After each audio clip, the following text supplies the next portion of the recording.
बहुत समय पहले की बात है। एक छोटा सा गांव था जहां लोग अपने साधारण जीवन में खुश रहते थे। गांव की गलियां धूल भरी थीं, छोटे छोटे घर थे और लोग अपने खेतों और पशुओं में दिन बिताते। यहाँ हर कोई एक दूसरे को जानता था और गांव में एक तरह का भाईचारा था। उसी गांव में एक छोटा सा घर था जहां अहमद अपनी माँ फातिमा के साथ रहता था। अहमद के पिता बचपन में ही इस दुनिया से चले गए थे, इसलिए घर की सारी जिम्मेदारी अहमद और उसकी माँ पर थी। फातिमा बहुत धार्मिक और समझदार महिला थी। वो हर सुबह अहमद को तैयार करती और उसे नसीहत देती। बेटा, हालात चाहे जैसे हों, सच्चाई और ईमानदारी कभी मत छोड़ना। अल्लाह सब देखता है। याद रखो, ईमानदारी से बढ़कर कोई दौलत नहीं। मुश्किलों में भी सच्चाई का रास्ता मत छोड़ना। अहमद अपनी माँ की हर बात ध्यान से सुनता और उसे अपने दिल में रखता। उसे बचपन से ही ये सिखाया गया था कि सही और गलत का रास्ता हमेशा अलग होता है। अहमद का बचपन और सीख। अहमद बचपन में ही बहुत समझदार था। उसे याद था कि उसके पिता ने उसे कहा था, बेटा, अगर तुम सच्चे रहोगे तो लोग तुम्हारे सम्मान की इज्जत करेंगे। झूठ और धोखा केवल थोड़ी देर की सफलता देते हैं, लेकिन अंत में सब उजागर हो जाता है। ये शब्द अहमद के दिल में हमेशा गूंजते रहते थे। जब भी उसे मुश्किलों का सामना करना पड़ता, ये बातें उसे हिम्मत देती। अहमद का सबसे अच्छा दोस्त गांव का यूसुफ था। यूसुफ अक्सर अहमद से कहता, भाई, क्यों इतना ईमानदार रहते हो? थोड़ी सी चोरी या छल कोई बुरा नहीं मानता। अहमद मुस्कुराता और कहता, यूसुफ, अल्लाह हमेशा देखता है। सच्चाई ही असली ताकत है। जब तक हम सच्चे हैं, डरने की कोई बात नहीं। धीरे धीरे यूसुफ भी अहमद से सीखने लगा। वो समझ गया कि कठिनाइयां सच्चाई और ईमानदारी को खत्म नहीं कर सकती। गांव में सूखा और मुश्किलें। एक साल गांव में भयंकर सूखा पड़ा। खेतों में पानी नहीं था, फसलें सूख गईं और गांव वाले परेशान हो गए। लोग दिन रात चिंता में रहते। अहमद का घर भी इससे अछूता नहीं रहा। खाने पीने की चीजें कम पड़ गईं और उसकी माँ बीमार होने लगी। अहमद ने दिन रात मेहनत की। वो खेतों में काम करता, लकड़ियां इकट्ठा करता और माँ की देखभाल करता। गांव के लोग भी अपनी मुश्किलों में उलझे हुए थे।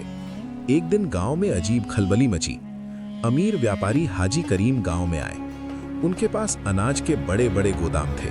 उन्होंने गांव वालों से कहा, अगर आप मेरे पास अनाज खरीदेंगे तो आपको थोड़ा महंगा पड़ेगा, लेकिन मैं अच्छा अनाज देता हूं। अहमद ने हिम्मत करके हाजी करीम से बात की, हाजी साहब, अगर आप मुझे अपने गोदाम में काम करने का मौका देंगे तो मैं पूरी मेहनत करूंगा। हाजी करीम मुस्कुराए और बोले, ठीक है अहमद, कल से काम शुरू करो, मैं तुम्हें अच्छे पैसे दूंगा। अहमद की आंखों में खुशी थी। उसे लगा कि अब उसकी माँ और गांव की मदद हो सकती है। पहला इम्तिहान, ईमानदारी की परीक्षा। कुछ दिनों बाद हाजी करीम ने अहमद को एक मुश्किल काम सौंपा। उन्होंने कहा, देखो, गांव वाले मजबूर हैं। अगर हम अनाज महंगे दामों पर बेचें और तराजू थोड़ा हल्का रखें तो हमें फायदा होगा, किसी को पता नहीं चलेगा। अहमद की आंखों में डर और चिंता दोनों आए। उसने याद किया माँ की बातें और कुरान की आयत, नाप तौल में कमी करना हराम है। अहमद ने धीरे से कहा, हाजी साहब, ये सही नहीं है, इसमें अल्लाह की नाराजगी है। हाजी करीम गुस्से में लाल हो गए और बोले, अगर मेरी बात नहीं मानी तो नौकरी से निकाल दूंगा। अहमद के दिल में डर था, लेकिन उसने अपने भीतर की आवाज सुनी। उसने ठान लिया कि ईमानदारी से बढ़कर कुछ नहीं। गांव वालों की प्रतिक्रिया। अगले दिन गांव वाले अनाज लेने आए। अहमद ने पूरी ईमानदारी से नाप तौल किया। कुछ लोग हैरानी से बोले, आज तो नाप पूरी है, हमेशा तो हल्का मिलता था। अहमद मुस्कुराया और कहा, भाई, धोखा देना हराम है, अल्लाह सब देखता है। गांव के बुजुर्गों ने उसकी तारीफ की। बेटा, तुमने ईमानदारी दिखाई, यही सबसे बड़ी दौलत है। हाजी करीम को पता चला और वो नाराज होकर अहमद को नौकरी से निकाल दिया। अहमद परेशान जरूर हुआ, लेकिन अल्लाह पर भरोसा बनाए रखा। हाजी करीम के गोदाम से निकाले जाने के बाद अहमद को बहुत दुख हुआ। उसे चिंता थी कि अब वो माँ और घर की जिम्मेदारी कैसे निभाएगा, लेकिन उसने अपने दिल में ठान लिया कि वो कभी ईमानदारी नहीं छोड़ेगा। फातिमा ने बेटे को गले लगाते हुए कहा, बेटा, तुमने सही किया, अल्लाह सच्चों के साथ है। जो रास्ता सही है वो हमेशा आसान नहीं होता। अहमद ने सोचा कि चाहे कितनी भी मुश्किलें आए, उसे सही रास्ते पर चलना है। उसने तय किया कि गांव में ही लोगों की मदद करके ईमानदारी और मेहनत से सम्मान कमाएगा। गांव में अहमद की नई मेहनत। अहमद ने गांव में छोटे छोटे काम शुरू किए। वो बच्चों को पढ़ाने लगा, बुजुर्गों की मदद करता और जरूरतमंदों के लिए अपने घर से खाना देता। गांव के बच्चे अब उसे देखकर सीखने लगे।